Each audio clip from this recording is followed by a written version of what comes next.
Փաշինյանը հայտարարեց, որ Ղարաբաղյան շարժումը չպետք է շարունակվի, ադրբեջանական մամուլում սա տարածվեց եւ ողջունվեց։ Հիմա նման հայտարարությունը ինչ է կարծում, ինչ նպատակ է հետապնդում։ Ես կարծում եմ, որ հերթական անգամ Նիկոլ Փաշինյանը կուլ է գնում ադրբեջանցիների ճնշումներին եւ պարտադրանքներին։ Այդ հայտարարությունը չնայած նրան, որ ինքը ասաց, որ մեր թիմի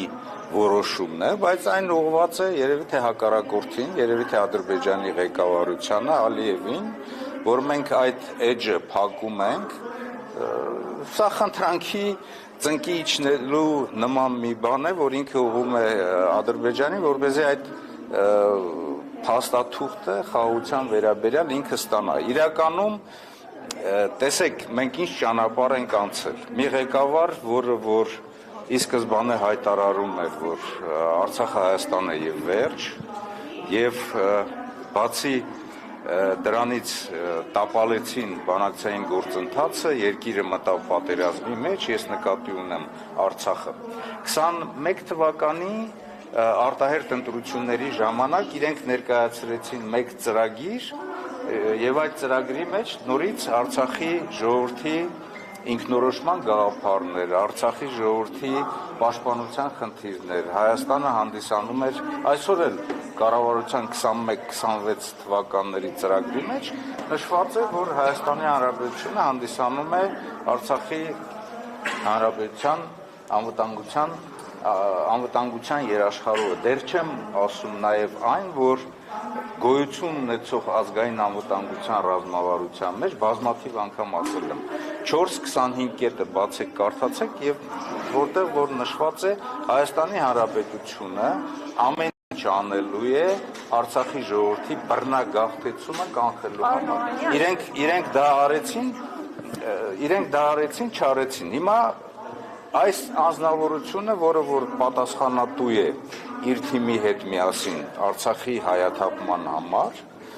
Արցախի էջը փորձում է փակել։ Դրան հակառակը մենք ասում ենք հետևյալը, կարճ ասեմ, որովհետև բազմաթիվ անգամ անդրադարձել ենք դրան։ Առաջինը, որ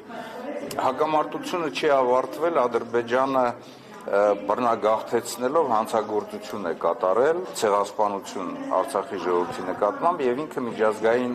դատարաններում պետք է պատասխանատվություն կրի դրա համար։ Արցախի Հանրապետության սուբյեկտայնությունը պետք է պահպանել նրա ինստիտուտներով, կառավարման ամբողջ համակարգով, որպեսզի Արցախի ժողովրդի կարգավիճակի հետ վերադարձի անվտանգության եւ մնացած բոլոր պայմանները ժողովրդին հավաքական պահելու, հավաքական հետ վերադարձնելու խնդիրը լուծվի եւ երրորդը այս իրականության մեջ բանակցային գործընթացը գործող ձևաչափով Մինսկի համանախագահության ձևաչափով այլընտրանք չունեն։ Գիտեք, երբ որ խոսում են Մինսկի, երբ որ ինքը ասում է Ղարաբաղյան շարժումը ավարտված է, հիմա Ղարաբաղյան շարժում չկա, պարզապես պետք է Ղարաբաղի ժողովրդի, Ղարաբաղի Արցախի հանրապետության կարգավիճակի համար, քանի այս վերքերը թարմ են, որովհետև հապաղելը այստեղ նման է հանցագործության, բայց Հայաստանի Հանրապետության իշխանությունները փակում են դա եւ փակել Մինսկի համանախագահությունը, հավանություն տալ, որ Մինսկի համանախագահությունն այլևս գոյություն չունի, դա նշանակում է Արցախի ժողովրդի եւ Արցախի Հանրապետության այսպես ծննդականը եւ նրա ամբողջ իրավական գործընթացը փակել, որ հանցագործության նման մի բան է։ Պարոն Օհանյան, երբ որ դուք ասում եք կրակոցներով նաեւ որոշ բաներ են փորձում, այսինքն պարտադրանքին ուղղված գործողություններ են Բաքվից, այսինքն փորձում են պարտադրել, որ Հայաստան արագացնի իրենց այդ նախապայմանների կատարումը այս տարբերակով, խոսքը սահմանադրությունը փոխելու։ Իհարկե, դա նաև ազդեցություն է Հայաստանի Հանրապետության իշխանությունների վրա, առավել ևս, որ նրանց ներկայացուցիչները ասում են, որ Ադրբեջանը խաղաղության գործընթացում անսահմանափակ ժամանակ չունի, այսինքն նախապայմաններից մեկը դա սահմանադրական փոփոխություններն են, Մինսկի համանախագահության այսպես լուծարումն է, բայց նորից եմ ասում, կգա այդ ժամանակը Ադրբեջանը նոր այսպես պահանջներ կներկայացնի Հայաստանի Հանրապետության իշխանությունների հանդեպ։